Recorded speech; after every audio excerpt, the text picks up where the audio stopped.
Radiocarbone, la réponse à des questions agronomiques et techniques posées par les agriculteurs dans le cadre de leur programme de rémunération carbone afin d'améliorer leur bilan gaz à effet de serre. Un podcast conçu par Sol Capital et Écosystème. Aujourd'hui, nous nous intéressons aux apports de matière organique. Il existe une grande diversité de formes et de possibilités d'apport. Xavier, agriculteur en Haute-Marne, apporte des fumiers bovins et équins sur son exploitation afin de fertiliser ses parcelles en agriculture biologique. Ces apports lui permettent également d'améliorer son bilan carbone. Il se demande toutefois sous quelle forme il est le plus judicieux de les apporter. Chaque technique semble avoir ses avantages. Laquelle faut-il privilégier d'un point de vue du bilan carbone, de l'apport d'éléments nutritifs et de la fertilité des sols? Bonjour, je suis Thibaut Desplanches, directeur du laboratoire Celestalab, laboratoire d'analyse, d'études et de conseils en biologie des sols et en valorisation des produits organiques.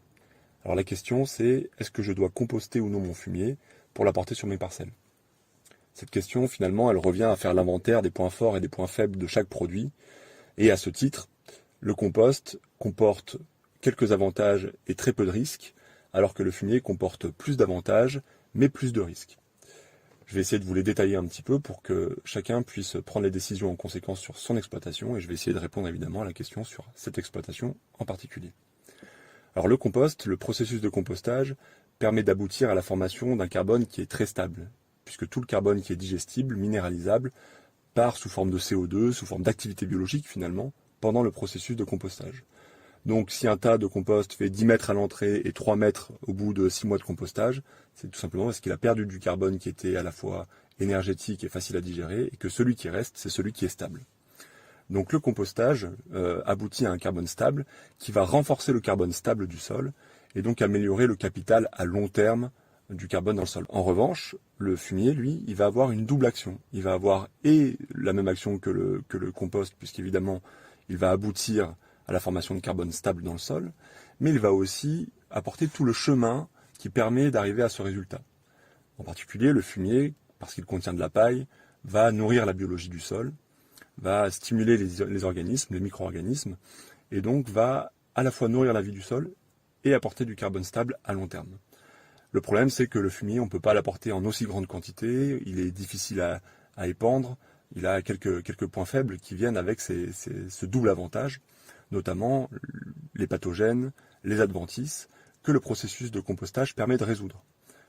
Puisqu'il y a une hygiénisation par la montée en température, finalement, dans le compost final, il n'y a plus de pathogènes et il n'y a plus d'adventices. Donc on a une plage d'utilisation du compost qui est plus importante. Pour résumer, finalement, est-ce que l'on doit apporter du fumier ou du compost? Ça dépend de l'objectif que vous avez sur la parcelle. Je dirais que si vous devez augmenter rapidement la teneur en matière organique stable du sol, le compost est le produit le plus adapté, parce qu'il permet de prendre peu de risques et d'apporter le produit en grande quantité. On peut facilement faire un apport de 50 tonnes de compost par hectare, si on en a les ressources financières évidemment, ça ne posera pas de grands risques. 50 tonnes de fumier, en fonction de la teneur en paille et puis de la fragilité du sol duquel on part, et bien évidemment on peut avoir des risques plus importants. Donc si on doit en revanche se situer dans une problématique de stimulation de la vie du sol, d'amélioration de la structure à très court terme, l'apport de fumier me semble plus opportun, et il va falloir raisonner sur la quantité à apporter.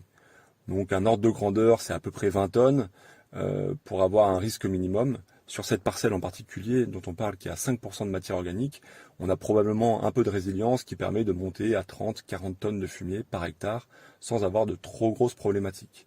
Il faut évidemment remettre ça en contexte aussi. On est dans un système en agriculture biologique dans lequel la fertilisation azotée peut être compliquée, peut être assez difficile à maîtriser. Et dans cette mesure, j'aurais tendance à pas trop prendre de risques et donc à me limiter à 30 tonnes hectares, entre 20 et 30 tonnes hectares de fumier. Donc pour vous, la réponse est continuer de mettre votre fumier entre l'ordre de grandeur, c'est 20 à 30 tonnes hectares. Pour ceux qui ont peut-être des sols plus fragiles, attention prudence, commencez doucement. Et si votre objectif c'est vraiment de faire augmenter rapidement la teneur en matière organique du sol, privilégiez alors les apports de compost en très grande quantité.